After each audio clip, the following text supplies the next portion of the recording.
These video presentations are about mental health and well-being, which have become increasingly talked about issues within our society.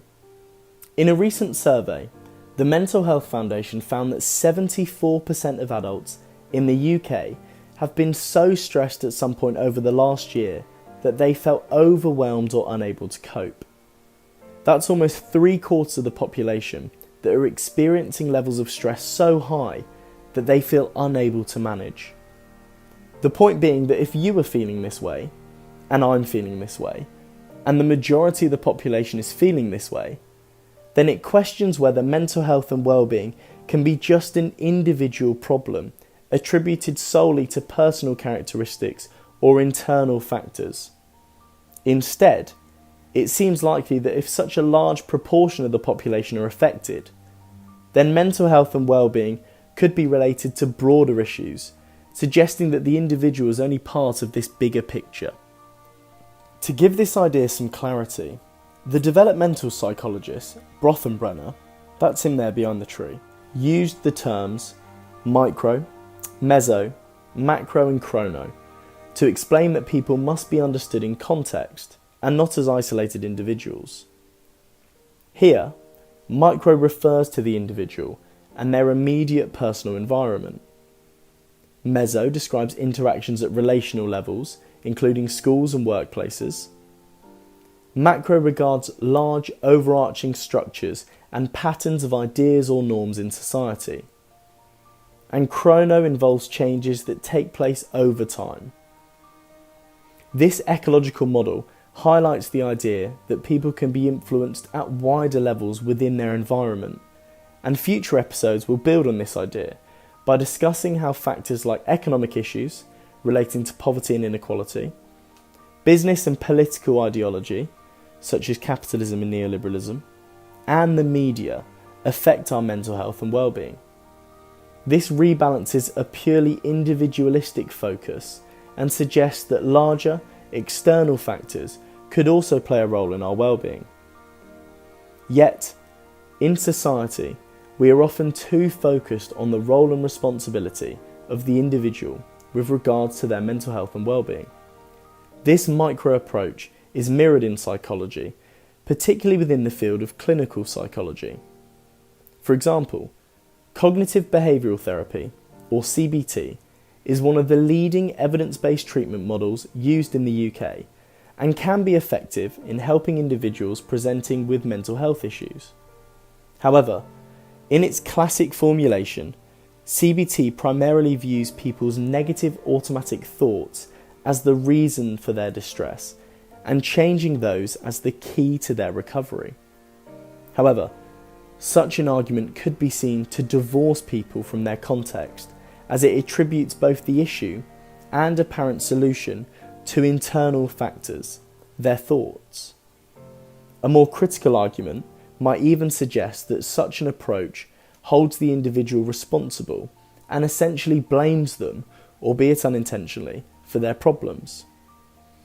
Considering the previous figures, noting that almost 3/4 of the population were struggling with their well-being at some point in the last year, it suggests that any purely individualistic focus could be overlooking some of the important, wider, external factors that might also be influencing people's well-being.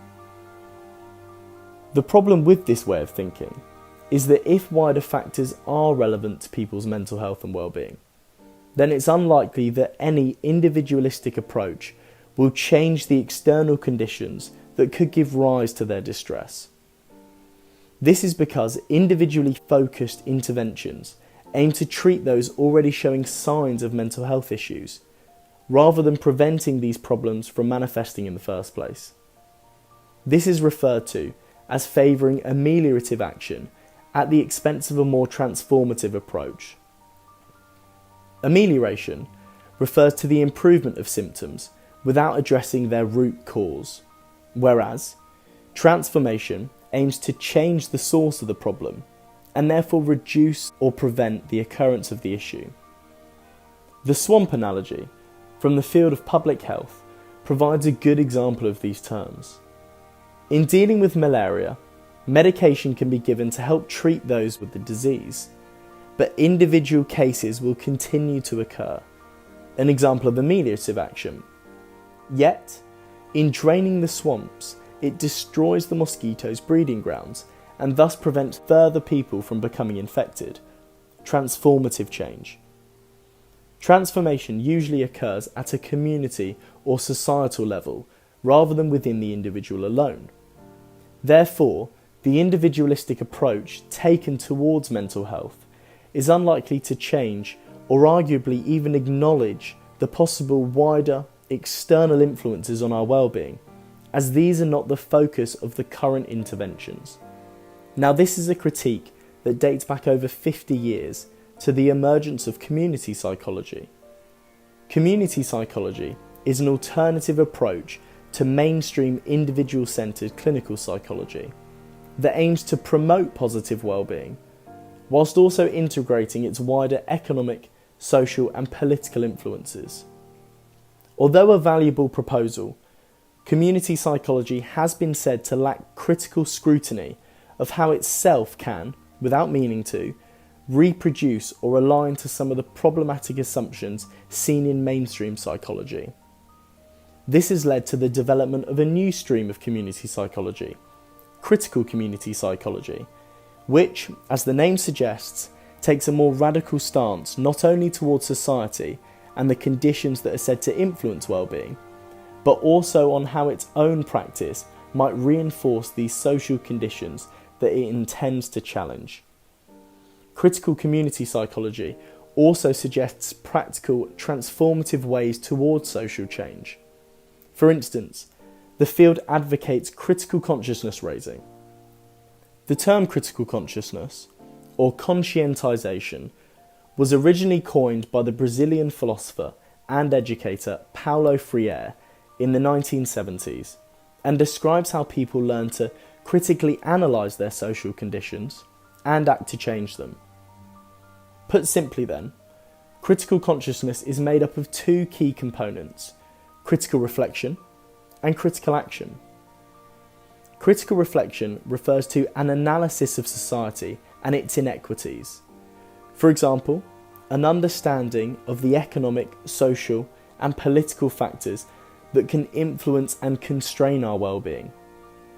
This reflection is regarded as a foundation or precursor for the second component of critical consciousness, critical action, which simply describes the process of acting against these unfavourable conditions. This includes many types of activism, such as signing petitions, voting, political campaigning, and demonstrating. This episode and the 4 following video presentations are designed to raise critical consciousness of some of the possible economic, political, and social factors that could influence our well-being in today's society. This will include episodes on economic issues, business and politics, and the media. The final session will provide some alternative frameworks and pathways for change. Overall, we want to explore whether sessions like these can help aid critical consciousness of the contemporary contextual influences on our well-being in societies like the UK.